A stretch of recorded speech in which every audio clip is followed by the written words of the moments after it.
saya berada di Jalan Profesor Dr. Sandito di kota Yogyakarta. Di bawah saya ada Sungai Code. Sungai Code merupakan salah satu sungai yang penting di Yogyakarta. Bagaikan manusia, orang, Sungai Code yang kotor itu bagaikan pembuluh darah yang kotor, sehingga orangnya sakit dan tidak sehat. Nah, kita mau lihat sebenarnya ada masalah apa sih di Code dan solusi apa yang bisa ditawarkan oleh Fakultas Teknik untuk membantu menyelesaikan masalah di Code.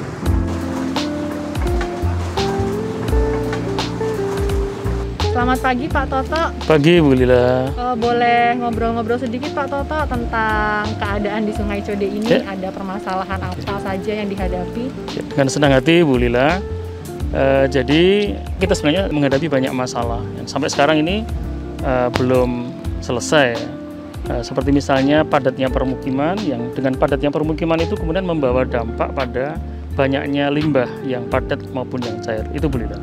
Kalau selama ini yang dirasakan warga untuk limbah ini mengganggu dari sisi apa Pak Toto?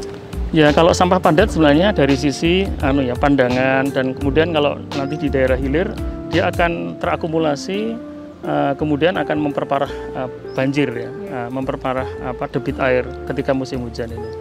Yang kedua adalah tentang bau ya. Jadi warga yang masih membuang lewat saluran air hujan atau yang langsung bypass lewat peralon dari MCK, dari kloset, dari UMKM itu ya kemudian kita rasakan baunya, dan itu yang sudah kita keluhkan ke Dinas Lingkungan Hidup. Oke, jadi selama ini banyak saluran-saluran itu yang menuju sungai gitu nggak Pak? Iya. Dan itu dirasakan dampaknya bau seperti itu. Ya sebenarnya aturannya saluran drainase itu kan tidak boleh untuk buang limbah ya, tapi karena terbatasnya fasilitas untuk mengolah limbah yang disediakan oleh pemerintah berupa IPAL-IPAL itu, maka yang lainnya ya bypass ke lewat saluran air hujan. Sehingga kalau musim hujan minggu pertama, 2 minggu pertama itu air kita ini sangat berbau dan kemudian warnanya hitam. Lalu ini terkait dengan pengolahan limbah yang sudah ada di sini Pak Toto, mungkin bisa diceritakan? Ya, ini Fakultas Teknik mengenalkan metode yang baru ya, jadi pengolahan limbah yang lebih sederhana dan murah, dan sedang sampai sekarang masih berlangsung karena belum tuntas hasil akhirnya. Paling tidak baunya sudah tidak lagi dirasakan oleh masyarakat, sehingga mereka merasa lebih nyaman. Malam hari kalau tidur ya tidak berbau, siang hari manakala panas matahari terik juga tidak berbau. Jadi itu satu keuntungan dari adanya IPAL itu.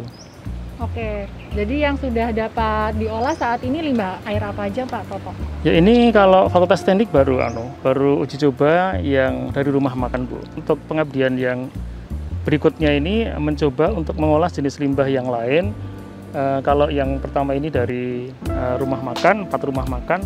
Yang ini adalah dari limbah laundry, karena di Jalan Sarjito ada beberapa pengusaha laundry yang sama, pembuangnya masih lewat saluran air hujan dan langsung ke sungai. Terima kasih Pak Toto. Jadi mudah-mudahan ini tadi ya yang sudah dijalankan bisa memberikan kebaikan untuk warga Jogja dan juga warga Jogja pada umumnya. Baik, terima kasih kepada Fakultas Teknik, terus semangat untuk mengembangkan teknologi sederhana. Siap. Yang murah ya. Terima kasih Pak Toto. Sama-sama.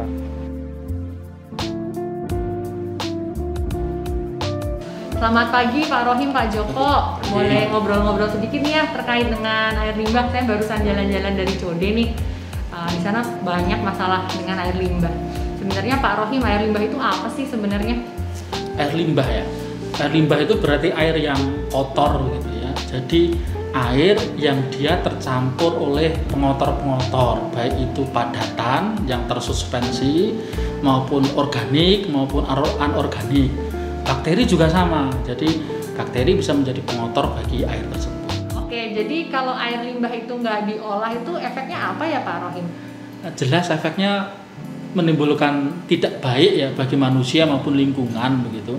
Kalau bagi manusia, karena air itu meresap di dalam tanah dan kita mengambil air tanah sebagai air minum, boleh jadi bakteri, pengotor-pengotor tadi masuk ke dalam tubuh kita sehingga bisa mengganggu kesehatan kita. Tapi bagi lingkungan misal terlalu asam, pH-nya tinggi gitu membuat tanah tidak subur sehingga tanaman tidak bisa tumbuh di tanah tersebut.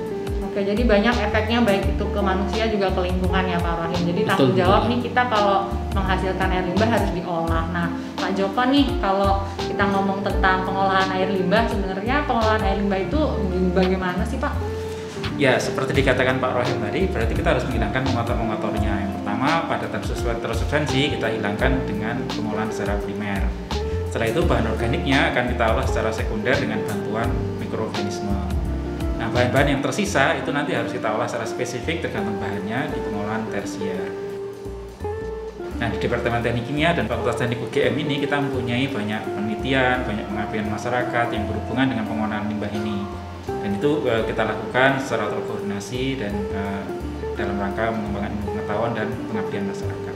Oke, terima kasih banyak Pak Rohim dan Pak Joko atas pencerahannya terkait air limbah. Terima kasih kembali.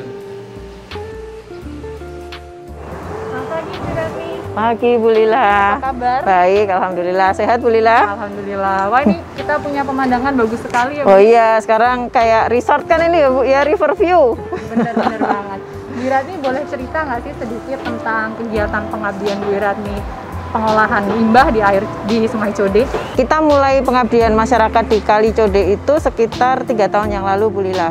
Jadi waktu itu Dekan Fakultas Teknik memberikan inspirasi bahwa kita itu kampusnya kan seperti kita lihat ini ya, mepet sekali dengan Sungai Code kan. Kita ini Fakultas Teknik ini kampus pinggir kali. Nah, terus ditanya nih sama Pak Dekan, apa kontribusinya untuk masyarakat Sungai Code? Nah, kemudian waktu itu kita start dengan kegiatan yang namanya Serawung Kali.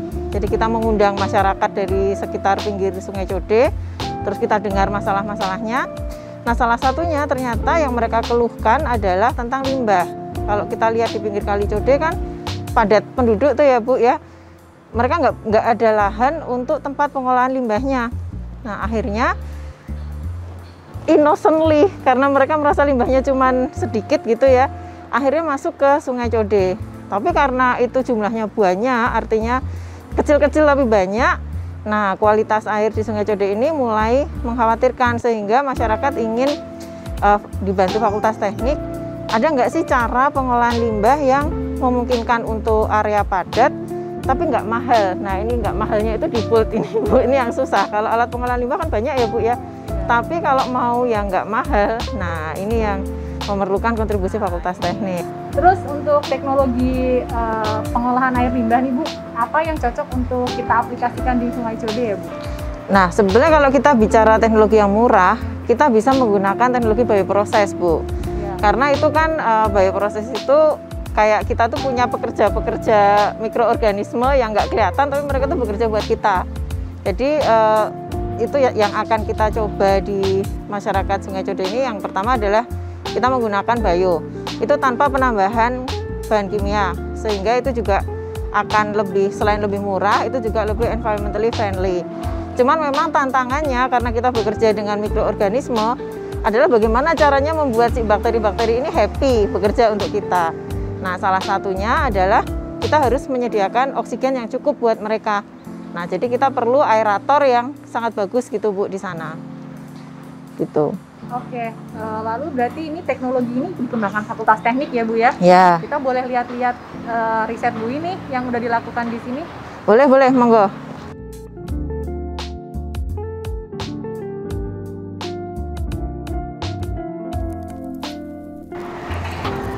Nah, ini Bu Lila, ini adalah prototipe alat yang kita pasang di pinggir Kali Code.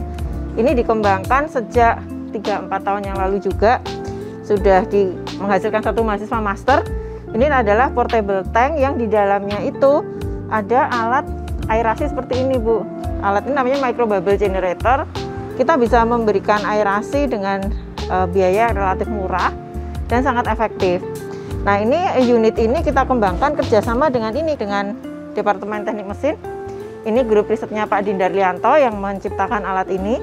Lalu kita aplikasikan di dalam sistem pengolahan limbah ini, bekerja sama juga dengan Departemen Teknik Sipil dan Lingkungan. Ada Dr. Wati dan Dr. Johan. Kita semua dari 3 departemen ya, jadi Teknik Kimia, Teknik Mesin, dan Departemen Teknik Sipil dan Lingkungan.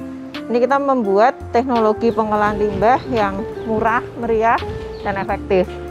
Ya, nah jadi berbasis MBG ya Bu? Ya, ini micro bubble generator. Oke, jadi ini MBG-nya ya Bu ya? Nah, ini risetnya udah bertahun-tahun kan ya Bu ya? Iya, itu tahun 2010 Bu, mulai versi Oke. pertamanya. Nah untuk performance IPAL nih Bu yang di sini, Nah, itu saya nggak hafal. Coba kita lihat ini ya Bu ya, hasil kalau penelitiannya. kita bandingkan dengan aerasi biasa atau performance-nya gimana nih Bu MBG ini? Jadi ini kalau pakai MBG ini ya Bu Lila ya, dia bisa menghilangkan limbah 80-90%.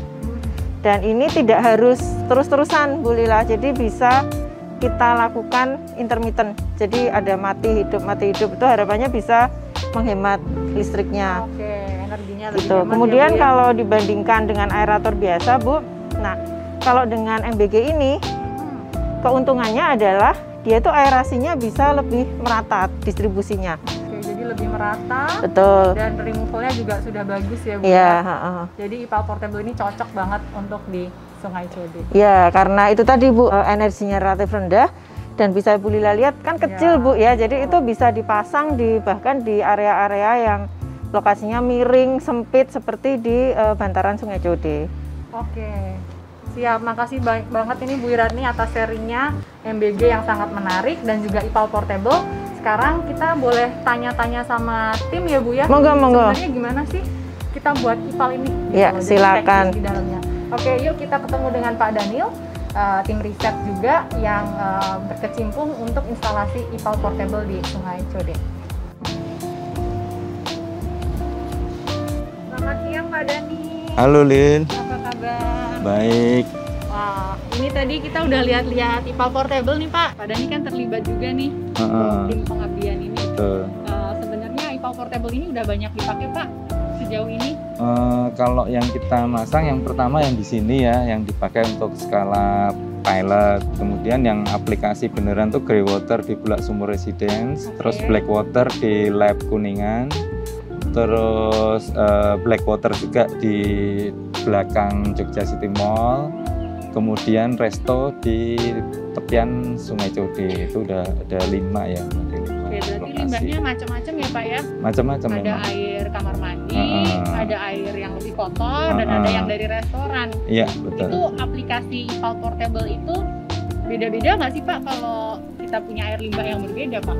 Beda, tapi pada prinsipnya sama. Oke. Jadi bagusnya portable tank itu dia moduler, 100% moduler. Kita mau tambah misalnya untuk lemak, kita tambah V-strap 1 modul di depan bisa. Oke. Waktu tinggal kurang tambah 1 modul bisa.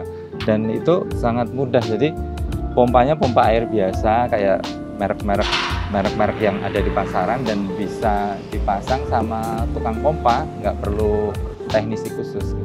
Oke, jadi kalau di limbah resto, misalnya nih banyak kotoran, kita pasang saringan, gitu ya Pak ya. Kalau banyak lemak, pakai grease trap, gitu ya Pak ya.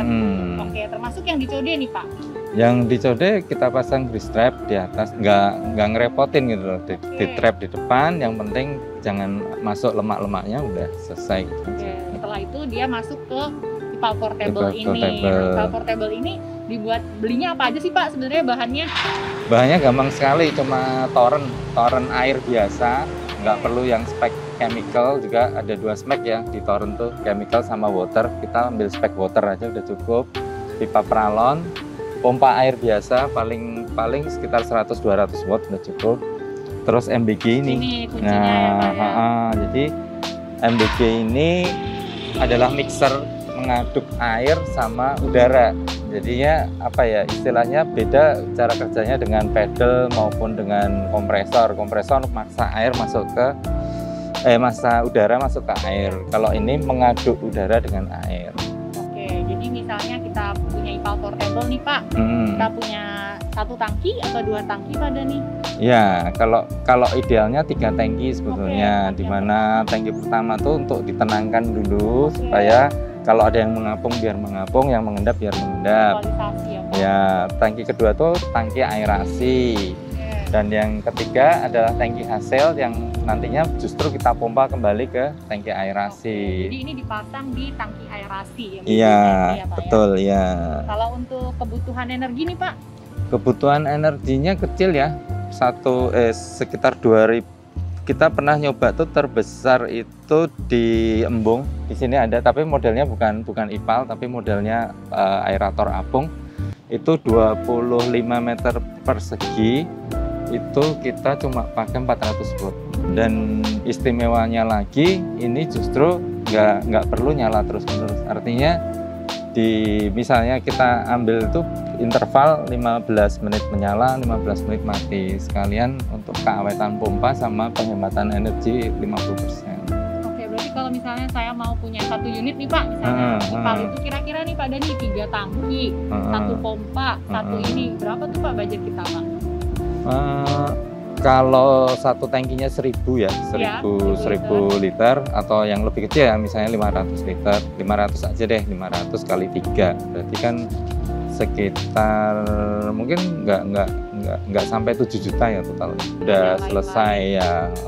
Di bawah 10 juta ya Pak? Di bawah 10 juta ya. Dengan 10 juta bisa dapat sistem pengolahan limbah yang sudah terbukti bisa mengurangi kadar limbah dengan baik gitu. Iya. Wah, keren banget ini MBG. Terima kasih ya Pak Dani Ya, atas sharingnya sama-sama, hari ini ya. tentang PowerTable. Oke, siap.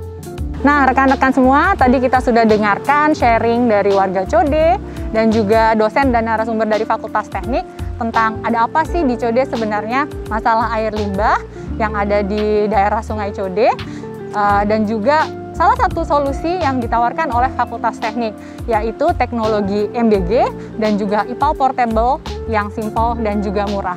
Dengan ini, Fakultas Teknik dapat berkontribusi untuk membantu menyelesaikan masalah di Sungai Code, sehingga kita dapat melestarikan air sungai menjadi lebih baik, sehingga anak cucu kita juga bisa menikmati ini.